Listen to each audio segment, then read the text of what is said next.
Hello, and welcome back to Emperor of the Fading Suns. This is our first episode that will have actual gameplay, and we rejoining up here in the galaxy map.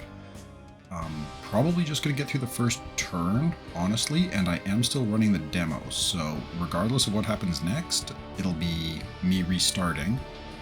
I recreated the exact same start as I did in the last episode, in episode 0 there, and will likely do it again on Friday when the full game releases and I get that. So, yeah. Convenient that we're starting back on the galaxy map, because we're actually going to leave Aragon for a little bit, and we are going to go check out Byzantium. So Byzantium is the imperial capital, and it's an important place, because if you go into it, you'll notice we've got units here. Well, we've actually got quite a few units here. We've got some PTS missile launchers with anti-orbital stuff. We've also got these power armored legions, who are very powerful units with really, really good stats in both direct and close combat. You compare them to an anti-tank gun, they're about double the effectiveness there. And so yeah, they're a good solid unit. They're also veterans. We also down here have a freighter, and we have our 5th noble. If you remember, there were only 4 nobles on our home planet. This is our 5th. And the reason he's here on Byzantium is because when there are elections, when there are votes, you have to have a noble there in order to cast your vote. You don't need the scepters, but you have to have a noble. So if leads to situations where if you're able to eliminate an enemy noble on Byzantium, like right before the election rolls around, then they don't get to vote, which is kind of neat. Also, you'll see on here, this is my fort, but you'll also see there's a couple others here. We've got a Ducados fort here. We've got the, I always forget their name, the other factions. We've got Hawkwood and everybody else over there as well. So, and then up here, we've got the Imperial Palace, and this is all controlled by the Emperor, or not the Emperor because he's dead, but the Imperium, I guess. And eventually the Regent gets control over any of the units in here. Now, there's not a whole heck of a lot to do on Byzantium right now. You will notice there's food present on the planet, and that is because, so there's 500 food on the planet, and that's to keep your troops fed. Again, because you don't actually have any food production here. If I didn't have Universal Warehouse turned on, they'd eat that food. And if it ran out, they'd start starving, so that's a problem. But there's a couple things I want to do on Byzantium as like the first thing that I do. And that is get a couple of these armored legions, or these power armored legions, off-world. And so to do that, you'll notice here on the freighter, there's these 2 icons down here that have the same symbol as the food cargo container. And that means this can carry 2 units. So I'm going to grab 2 of my power armor troops, load them in there, and then we're just going to select them and fire them off into space before we pop back down. Other than that, I still have 3 more armored legions left. I might pull another one off. You can't, until somebody claims the throne, like declares themselves emperor, you can't actually fight on Byzantium. All you can do is, well, most units can't fight on Byzantium. Sorry, I correct myself here. A few units can. Basically, spies and assassins. So spies you can start out building right off the bat. They're pretty decent, especially in close combat. They hurt quite a bit. You do need to train up an officer to become one, but that's doable, especially since you can build the officers here as well. The troops and stuff like that are unique to the forts, so worthwhile building them. Anyhow, sorry, I don't mean to go talking about the forts and stuff like that, but we're not going to build anything. But what I am going to do is I'm going to take a couple of these power armor legions and just scout around a little bit. So again, it's right click to select. You double click on a unit in a stack to sort of break the stack up. Or you can click on multiples if you want to move like all three of them at once. If they're flashing, then they're active. So I'm going to send this guy off tootling down that way. I'm going to grab another one here, and we'll send him off this way. And we'll get lots of these unit spotted messages as we sort of scout out whatever's going on in here. And everybody should have the same. Hazat might have an extra power armor unit, but there you can see Hawkwood's fort. This is basically meant to be your embassy. And then the whole world of Byzantium is just a massive city. And there's some other city down there. Interesting. There's a few cities. I don't remember what all of them are. It's been a while.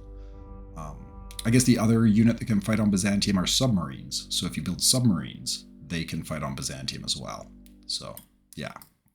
Or get submarines here, because I don't believe you can build factories on Byzantium. Like, you can't build out at all. So if you wanted a submarine, you'd have to like drop it off and transport it over here. But that's about all there is to say about Byzantium right now, at least. It becomes much more relevant as the game goes on, but as it stands, I'm mostly just going to park everybody here, and we're going to go back out into space.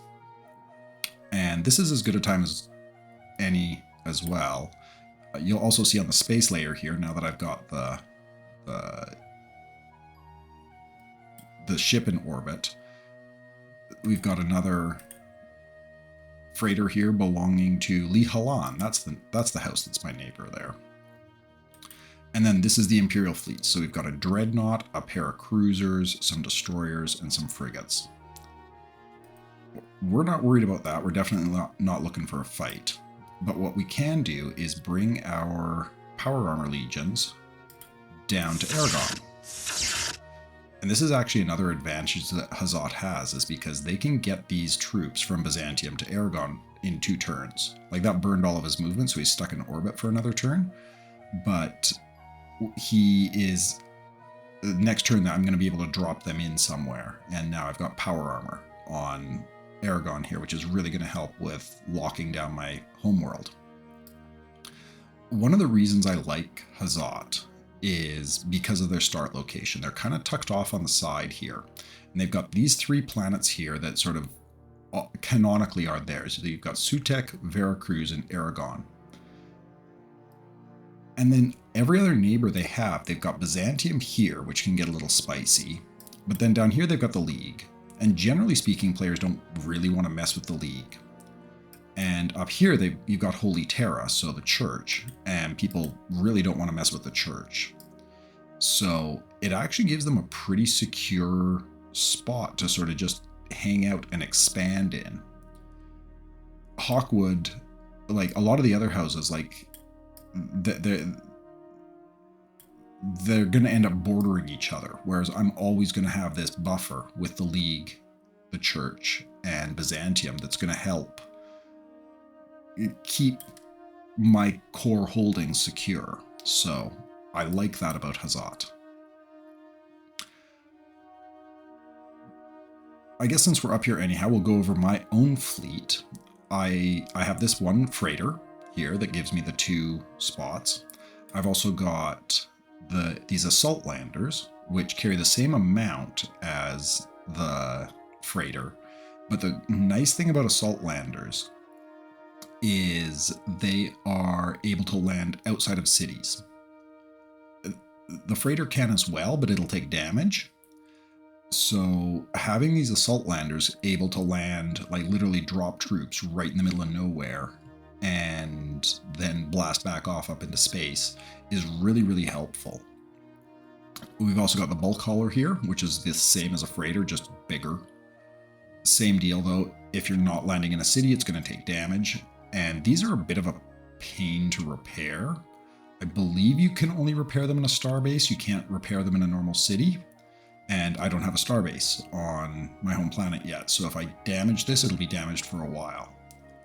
I'm likely going to damage it, but because I need to get troops moved around on my home planet, and space is the fastest way to do that. Excuse me. But definitely don't want to do it any more than is absolutely necessary. We've also got our cruiser here. This is basically our fleet's flagship, and it's a pretty decent space combat unit. It's the second best in the game. The dreadnoughts are better, but nobody starts with them, and everybody's fleet starts looking exactly the same, with 1 freighter, 2 assault landers, 2 frigates, 1 bulk hull, or 1 cruiser. So everybody starts with the same fleet at the beginning, and it takes you a while before you start building more ships. You got a ways to go up the tech tree and resource refining and all that sort of stuff before you're getting to this point.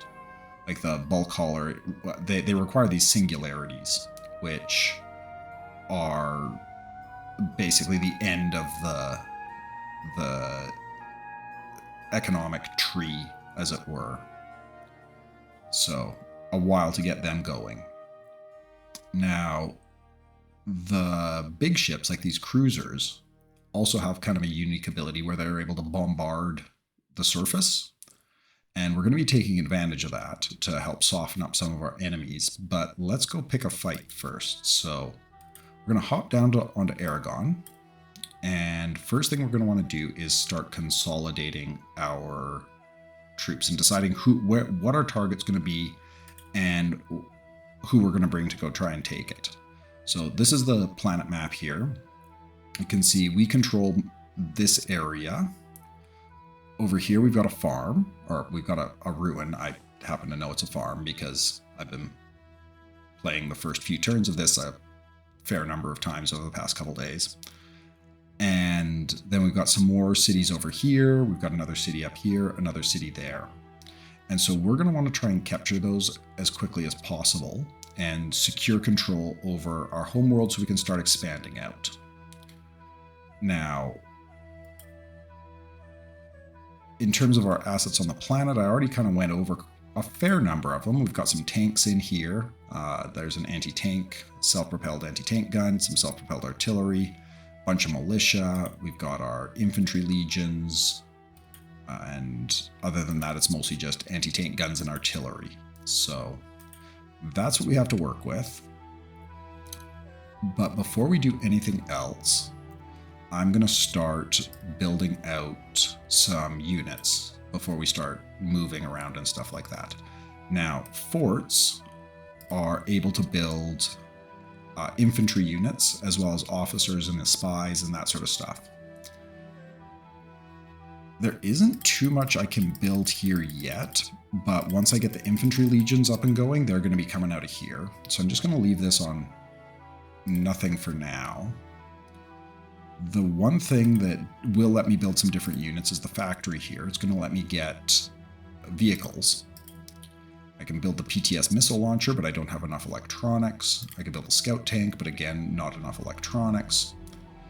What I'm going to build first, and a real good backbone, especially to an early to mid-game army, are these medium tanks. They're pretty darn cheap, decent in a fight, and they can really sort of form the backbone of a basic force. The tank killers are going to do a little bit more direct damage in the direct phase, less in close, which makes them much more vulnerable to infantry and stuff like that. And then they also have less armor, which is important for survivability. So I find the just regular medium tank to be a bit better rounded, and sprinkle in some tank killers as well. But the medium tank's a great unit to sort of build your army, the armored part of your army around at least. So to do that, you click build, you select the tank, and then you click build. And I need to get better at doing hotkeys and stuff like that with this. So, but for now at least, I'm just going to keep plugging away with the mouse. Now, other thing I want to talk about next is the engineer. So these are your city builders, and they also build roads and all that good stuff. Now, you start with one engineer, and you're going to want to get more as fast as you can. And actually, you know what? I'm kind of thinking, instead of building the tank, I already have some tanks. Because we've also got gunships and fighters and bombers and stuff like that. And so what I might actually do, mostly for the scouting, is build a fighter. Now, I don't have enough electronics to do this, so I'm going to have to get my hands on some electronics. And the way I'm going to do that, because I don't have an electronics factory or anything, I'm going to exit out of here. I'm going to pop up to the Agora, and I am going to buy 10 electronics. It's going to cost me 500 Firebirds. And since I'm in here anyhow, I'm going to buy all of the metal that they have. They have 200 metal. I'm going to, buy it all. This is going to cost me a lot of money, but we'll make that back. So instead, now what I'm going to do is in my factory here, I'm going to build an atmosphere fighter. It's very, very fast with 15 movement points. And this will help me clear out the fog of war a lot quicker. Now, you have to be careful with them because if they have enough fuel to fly one turn and you end the turn, but then that next turn they have to end it in a city or the plane crashes and you lose it. So just be aware and be careful not to forget about your fighters. Or any of your airplanes for that matter. But we'll build that. And then the next thing I'm going to want to do is I'm going to want to build more engineers. And that's why I bought all of that metal, because engineers cost metal. And they take quite a while to build, but they take 100 food and 100 metal. The food's not a problem. The metal, though, had to buy. We'll build an engineer in the fort here. And we will build, let's spread it out a little bit here, an engineer in the mine. And we will build an engineer down in this farm. And that's going to let me start colonizing and building out and stuff like that. Now, when it comes to building cities, the engineers themselves have a lot of different options. He is selected, so I can go to orders, go to build a city, and these are all the different cities that you can build. Right now, I can build factories, mines, wells, labs, farms, chemicals, and electronics factories, and forts and roads. Everything else I need tech for. And again, this is just kind of moving up the tech tree. The electronics produces electronics. It consumes energy and trace.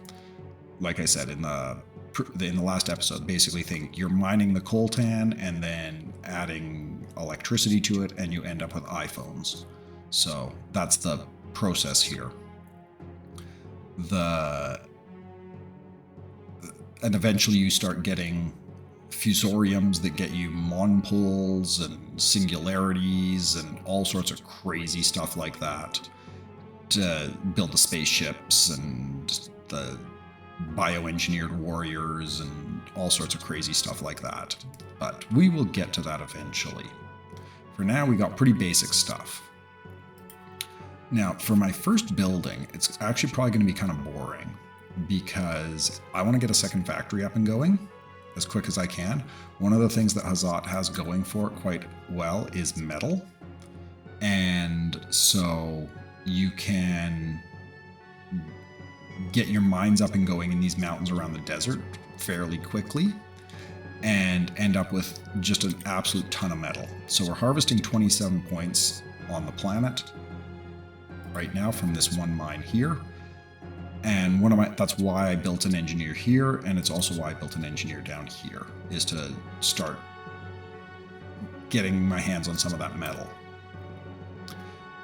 And I'm also going to want to build another factory.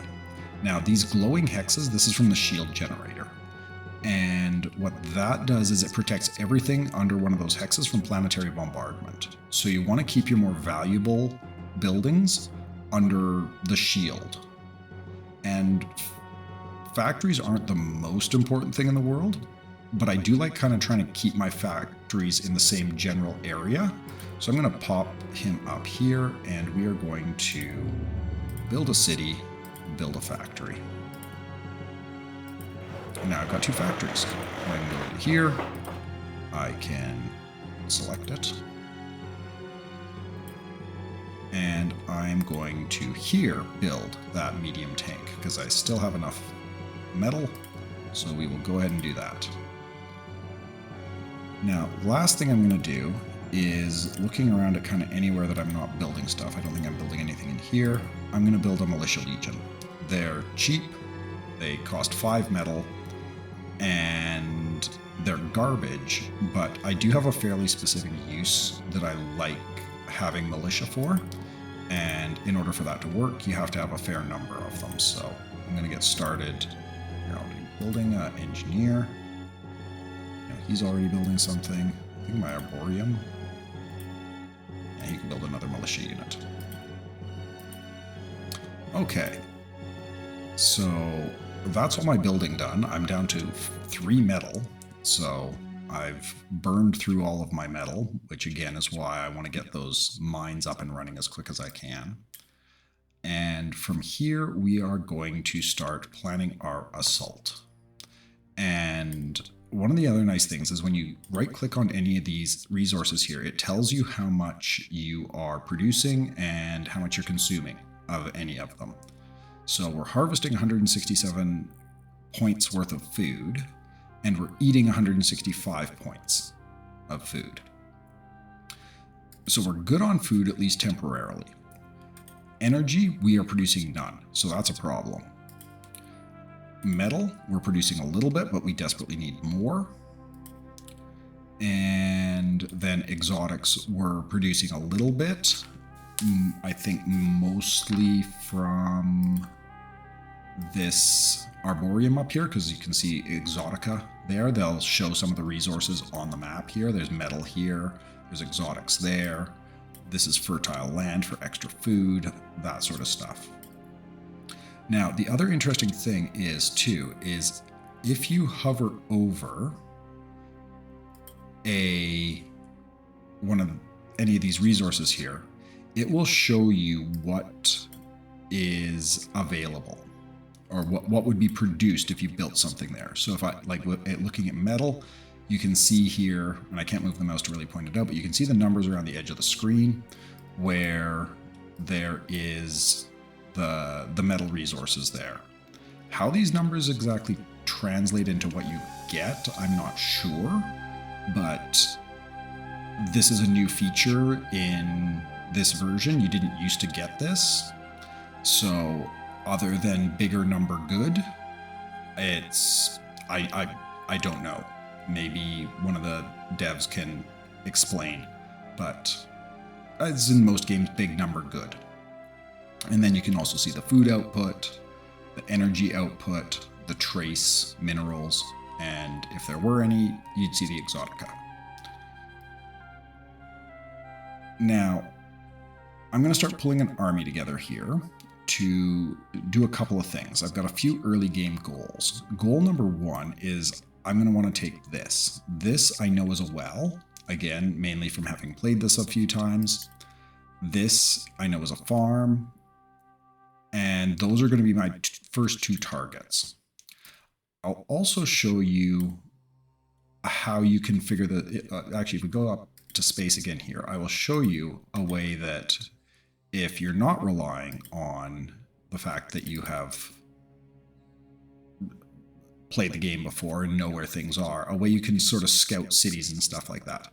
And that's by using your cruiser. So you select your cruiser, you left click, and most ships, like if I click on this frigate here, click on there, it'll just ask me if I want to land. I don't want to land. But what I want to do is grab the cruiser, click on here, click attack, and then it's going to give me a little targeting thing. And so I'm going to bring that over top of this, and I'm just going to click on it.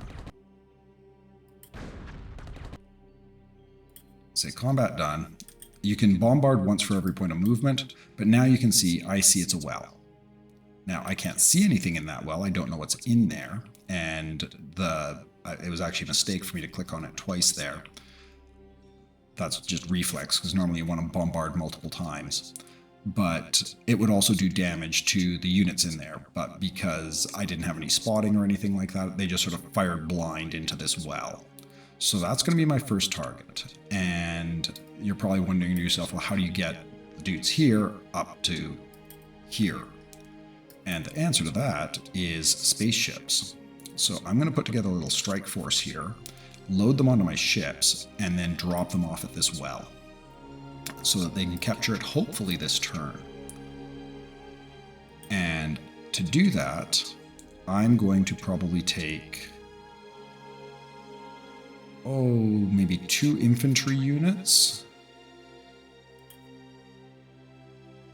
a couple of tanks,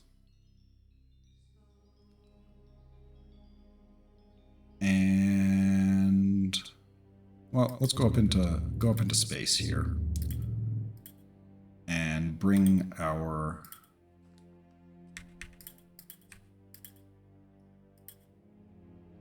transports down to the palace. That's one of the other things I like about... Sorry, that sound effect is always kind of loud. One of the things I like about Hazat is all of their factory and their fort and all of their stuff kind of begins very close to their palace, so it's easy to collect your troops together. Now, here I'm going to grab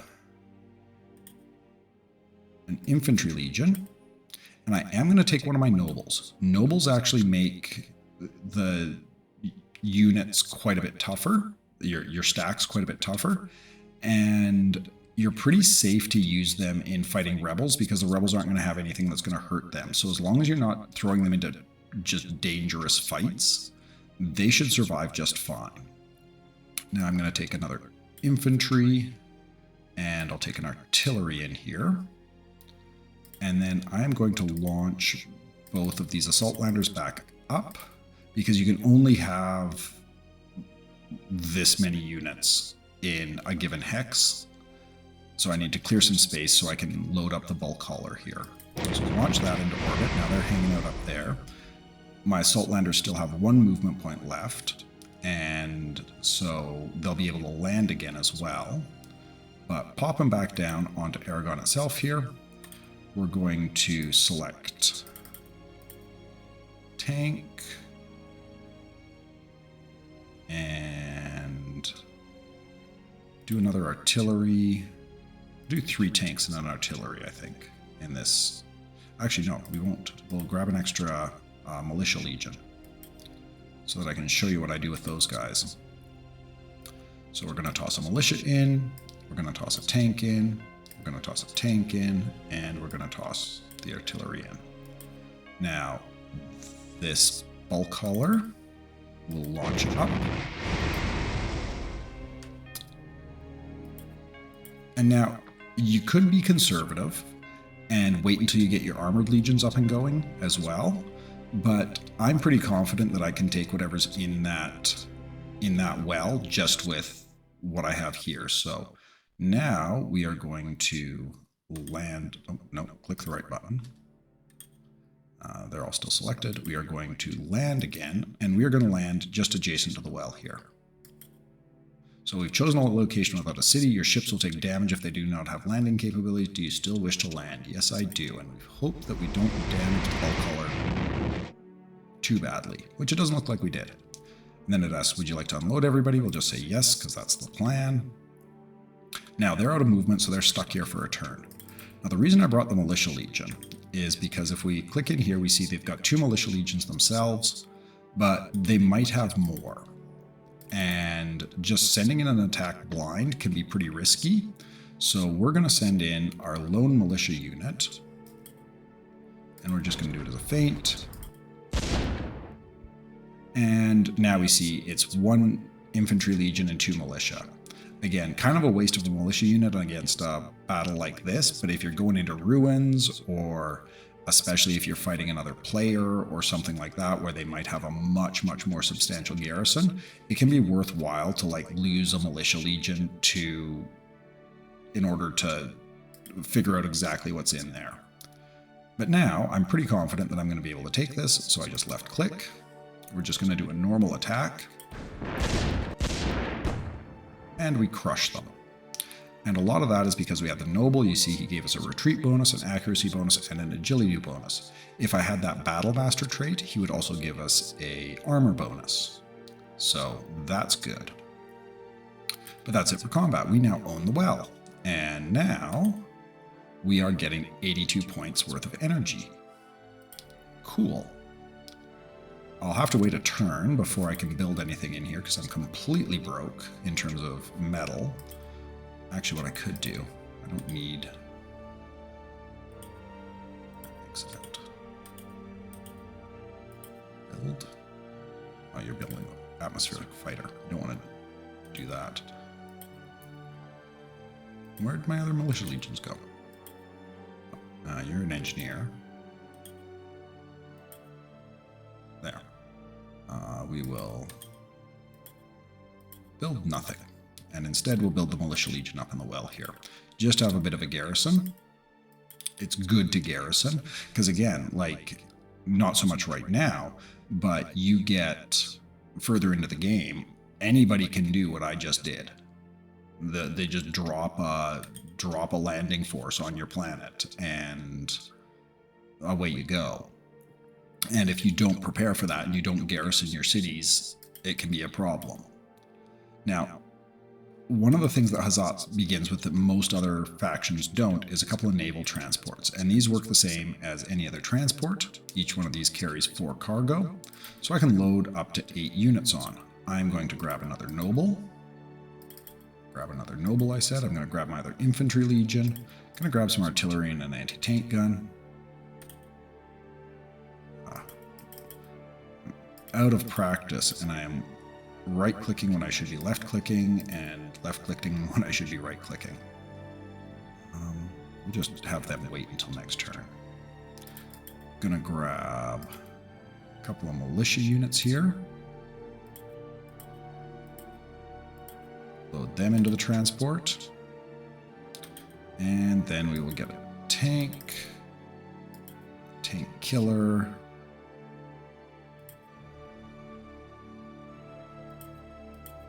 I think that should be everybody. 1, 2, 3, 4, 1, 2, 3, 4. Yes, cool. So now I'm going to send my transports off over in this direction. Unit spotted. Unit spotted. Unit Unload them.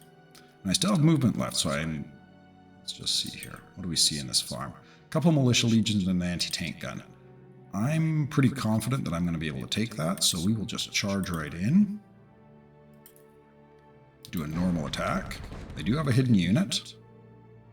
They've got an infantry. Still not going to be enough. Tanks are pretty tough. And now we got the farm too. So in terms of conquests, that's likely all I'm going to be able to manage this turn. Next goal is probably going to be to secure over here. And the other short-term goal is going to be to try and get into these ruins. Ruins, you can get some really cool stuff. The fights can be quite challenging though.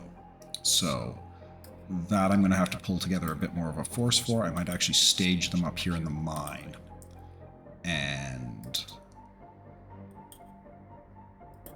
just going to grab a couple of these militia and pop them into this factory here. Oh yeah, and it's just seeing units in the Agora here. It got close enough into its spotting range. Okay, so these militia I'm just going to sentry. You guys, I'll load back onto the transport. And we will go off on other adventures. Their next target's going to be to make it up here, so I think, am I out of movement? No, I'm not. I've still got a little bit of movement left. There we go. May as well start on our way up so that we can take this city in another turn or two. just sentry them. Sentry all these guys. Now, I will talk about the church. I don't want to talk about the church right now. There's this whole thing with sects where you get different bonuses based on what sect your planets follow and the religion of your units and all sorts of stuff like that. Honestly, a lot of it is new to me because in the original game, it just didn't work. Like, you'd click this and nothing would really happen other than potentially making the patriarch mad at you if he was a different flavor of whatever religion this is. It's a very weird one, and kind of neat, actually. But if you want to check that out, I'll put a link to link in the description to a book, the Drive-Thru RPG, and a copy of the book on the noble houses and religions from the role-playing game. It's all just, or 99% of it is just flavor text or fluff, but it's neat. The whole religious idea in Fading Suns is basically that all those conspiracy theorists who are like aliens built the pyramids and stuff like that, well, they were right. And like the Anunnaki were real, and they created the jump gates and all that sort of stuff that we now use to travel all over the place. And so there's some people who worship them, there's some people who don't. The Avestites, I can't even remember exactly what they do. Everything is in the DLL files though, and so if you want to check that out, and what bonuses each of these give, because it's not documented anywhere that I've been able to find, but check out the DLL files, and there's one called Sects, and it has all of the bonuses and penalties and stuff like that that these different flavors of Christianity give you. So, yeah. But like I said, we're going to tackle the church at some point, but not today. So we'll just sentry them for now. Sentry him. Sentry them. Sentry. Thank you. Sentry. Why is it not? Sorry, the sentry button is being a little weird here, which is strange because one of the things that I've actually really liked about this is how much nicer the controls feel. It's just a lot smoother playing, but for some reason it's really not liking the sentry button for me. Maybe I'm clicking too fast, I don't know. And we're going to sentry everybody on Byzantium. Actually, no, I'm going to go back to Byzantium and unsentry one unit, because I want it to pull me back there. Now, I still have the Vlad cruiser here, which realistically I should have bombarded again, but oops. What I'll do, I guess I can still bombard. Oop. I just sent my cruiser to Byzantium. Oops. I didn't realize I was above Byzantium, but oh well, bring him back next turn. Okay. Now, I still have these frigates that I want to move, and I'm going to go and start exploring. I'm going to send one off to Veracruz here. And now, if I right-click on Veracruz, I've got a map. I can see the layout of the planet. I can see where the cities are. They've got this big island here with a bunch of cities on it. This is an important planet for me to take, and a very early target. So, there's that. And then this frigate, I'm going to send down this way towards Leekheim.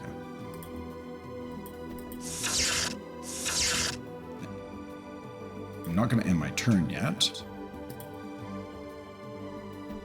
Show space. But down here you can actually see, here's the League's fleet.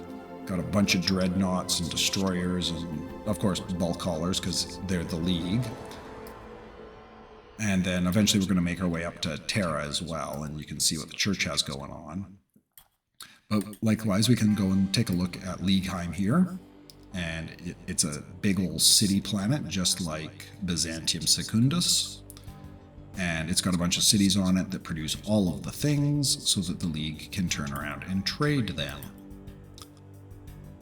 Now, I've moved all my units, but I'm still not quite done.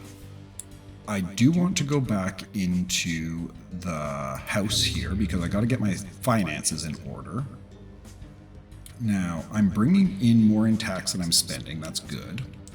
And so I might actually just leave this as is. Eventually, you're going to want to crank your unit pay up as high as you can. But as right now, as long as I'm turning a profit, I'm happy. And that's mostly down to the fact that I took those 2 additional cities. They're giving me money. Sorry, having the league is up is kind of annoying. And I'm going to check, make sure I'm still positive on food, which I am because I captured that second farm. Next up, I'm going to do a bit of diplomacy. I'm going to ignore the league, the church, and the vow for now. But one thing I do want to do is I want to see if anybody has any technology that I don't have, which they don't. Okay. Do you want my technology? If I give you energy physics,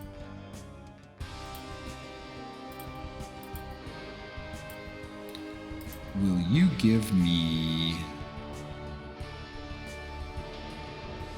a ministry if you're elected? And I would like the Stigmata Garrison if I can. Yeah. Message sent. They'll probably say no. And do you have any technology? You don't. Well, make me Garrison Commander, and I will give you energy physics. If I click the correct button.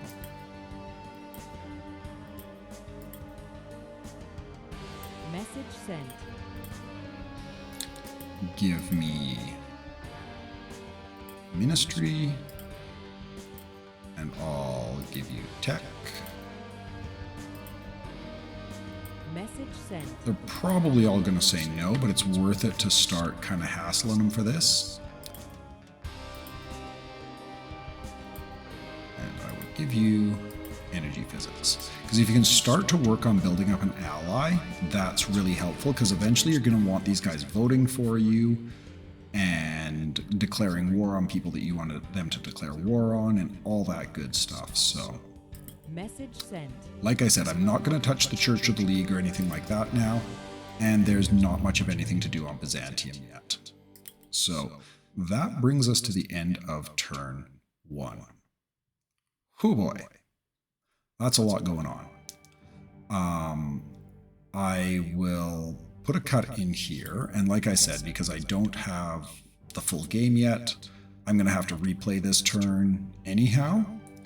But hopefully, by the next episode, I will have my final version of this, and we'll be able to actually get a little bit more done.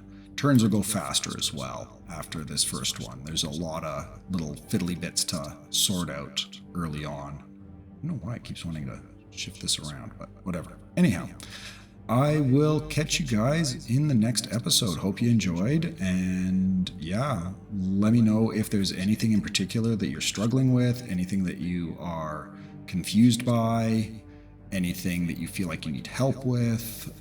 The Discord is also a great source that's very active. Andrew's very active on there. A number of the modders are very active on there. I'll put a link to it again in the description. And yeah, enjoy. I will catch you guys in the next episode. Cheers.